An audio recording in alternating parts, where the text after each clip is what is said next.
Hi everyone, so today I'm making some of small gifts, presents like this. So I already cut the squares and cubes from styrofoam. Just please be careful. I cut it with this knife. So now I'm just gonna wrap all in this fabric or the paper, trying to use everything I have. So I helped myself with this string. You can even use hot glue. And now I'm gonna put one red one up. And again the gold one.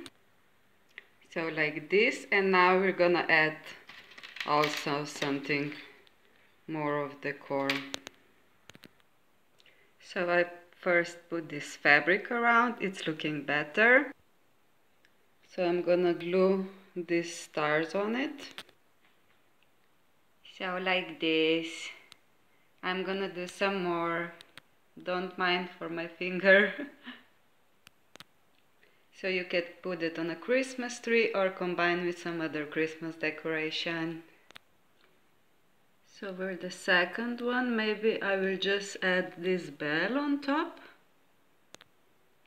Actually, I changed my mind. I put this around and star on every side.